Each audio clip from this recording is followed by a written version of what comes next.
ನಮಸ್ಕಾರ. ಸಂಜು ಸ್ಯಾಮ್ಸನ್ ಮತ್ತು ತಿಲಕ್ ವರ್ಮರವರ ಶತಕದಾರ್ಭಟಕ್ಕೆ ನಲುಗಿತ್ತು ಆಫ್ರಿಕಾ ಪಡೆ. 4ನೇ T20I ಪಂದ್ಯದಲ್ಲಿ ಶತಕ ಸಿಡಿಸಿ ವಿಶ್ವ ದಾಖಲೆ ನಿರ್ಮಿಸಿದರು ಟೀಂ ಇಂಡಿಯಾದ ಆಟಗಾರರು. ಹಾಗಾದ್ರೆ ಸುದ್ದಿಯ ಸಂಪೂರ್ಣ ಮಾಹಿತಿ ಏನು ಎಂಬುದನ್ನು ಇವತ್ತಿನ ಈ ಒಂದು ವಿಡಿಯೋದಲ್ಲಿ ತಿಳಿಸ್ಕೊಡ್ತಾ ಹೋಗ್ತೀನಿ. ಆದ್ದರಿಂದ ದಯವಿಟ್ಟು ಈ ವಿಡಿಯೋವನ್ನು ಕೊನೆವರೆಗೂ ನೋಡಿ. ಆದರೆ ಅದಕ್ಕಿಂತಲೂ ಮುನ್ನ ನೀವು ಕೂಡ ಟೀಂ ಇಂಡಿಯಾದ ಅಭಿಮಾನಿಗಳಾಗಿ ಈ ವಿಡಿಯೋವನ್ನು ನೋಡುತ್ತಿದ್ದರೆ ತಪ್ಪದೆ ಈ ಕೂಡಲೇ ಈ ವಿಡಿಯೋಗೊಂದು ಲೈಕ್ ಮಾಡಿ.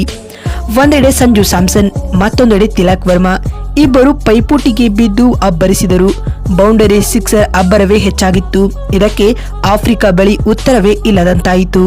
ಸಂಜು ಸ್ಯಾಮ್ಸನ್ ಕೇವಲ 51 ಎಸೆತಗಳಲ್ಲಿ ಶತಕ ಸಿಡಿಸಿ ದಾಖಲೆ ಬರೆದರೆ ಇತ್ತ ತಿಲಕ್ ವರ್ಮಾ ಕೇವಲ 41 ಎಸೆತಗಳಲ್ಲಿ ಶತಕ ಪೂರೈಸಿದರು.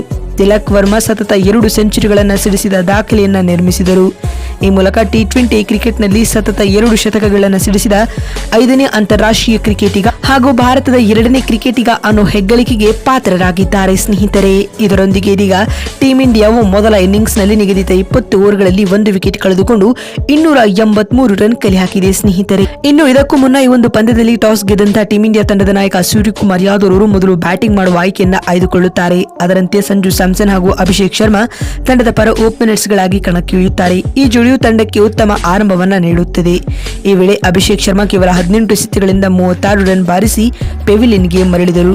ಅದಾದ ಬಳಿಕ ಜೊತೆಯಾದ ತಿಲಕ್ ವರ್ಮಾ ಹಾಗೂ ಸಂಜು ಸ್ಯಾಮ್ಸನ್ ರವರು ಆಫ್ರಿಕಾ ಬೌಲರ್ಗಳನ್ನ ಬೆಂಡೆತ್ತಿದರು ಸ್ನೇಹಿತರೆ. ಮುಟ್ಟಿದ್ದೆಲ್ಲವೂ ಬೌಂಡರಿ ಸಿಕ್ಸರ್. ಟೀಂ ಇಂಡಿಯಾದ ಸ್ಫೋಟಕ ಬ್ಯಾಟಿಂಗ್ಗೆ ಅಭಿಮಾನಿಗಳು ದೀಪಾವಳಿಯ ಪಟಾಕಿ ಹಚ್ಚಿದರು. ಬಾನೆತ್ತರದ sixer ಅಬ್ಬರಕ್ಕೆ south Africa ಮಂಕಾಯಿತು.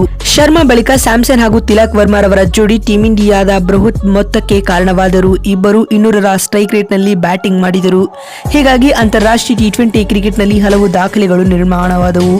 Sanju Samson 56 ಎಸೆತಗಳಲ್ಲಿ ಅಜೇಯ 109 run ಸಿಡಿಸಿದರೆ Tilak Verma 47 ಎಸೆತಗಳಲ್ಲಿ ಅಜೇಯ 220 run ಕಲೆ ಹಾಕಿದ್ದಾರೆ ಸ್ನೇಹಿತರೆ. ಇದಲ್ಲದೆ ಇವರಿಬ್ಬರ ನಡುವೆ 210 ರನ್ಗಳ ಬೃಹತ್ ಪಾರ್ಟ್ನರ್ಶಿಪ್ ಕೂಡ ಮೂಡಿ ಬಂದಿತ್ತು. ಈ ಮಧ್ಯೆ ಇದರಲ್ಲಿ 17 ಸಿಕ್ಸ್ ಹಾಗೂ 13 ಫೋರ್ಗಳು ಒಳಗೊಂಡಿರುವುದು ವಿಶೇಷ ಸ್ನೇಹಿತರೆ. ಇದರೊಂದಿಗೆ ಟೀಂ ಇಂಡಿಯಾವು ನಿಗದಿತ 20 ಓವರ್ಗಳಲ್ಲಿ ಕೇವಲ 1 ವಿಕೆಟ್ ಕಳೆದುಕೊಂಡು 283 ರನ್ ಕಲೆ ಹಾಕಿತ್ತು. ಮತ್ತು ಅತ್ತ ಆಫ್ರಿಕಾ ತಂಡದ ಪರ ಬೌಲಿಂಗ್ ನಲ್ಲಿ ಎಲ್ಲರೂ ಸಹ 10ಕ್ಕಿಂತ ಹೆಚ್ಚಿನ ಎಕಾನಮಿಯಲ್ಲಿ ರನ್ ಬಿಟ್ಟುಕೊಟ್ಟರು ಅಂತ ಹೇಳಬಹುದು. ಇದರ ನಡುವೆ ಸಿಪಲ್ಮಾರ್ ಅವರು 1 ವಿಕೆಟ್ ಪಡೆದುಕೊಂಡರು. ಬಂಧುಗಳೇ, ಟೀಂ ಇಂಡಿಯಾದ ಈ ಬ್ಯಾಟಿಂಗ್ ಆರ್ಭಟದ ಕುರಿತು ನಿಮಗಿರುವ ಅನಿಸಿಕೆಗಳನ್ನ ಕಾಮೆಂಟ್ ಮಾಡುವ ಮೂಲಕ ತಪ್ಪದೆ ತಿಳಿಸಿ. ಮತ್ತೊಂದು ವಿಡಿಯೋದಲ್ಲಿ ಸಿಗ್ತೀನಿ. ನಮಸ್ಕಾರ.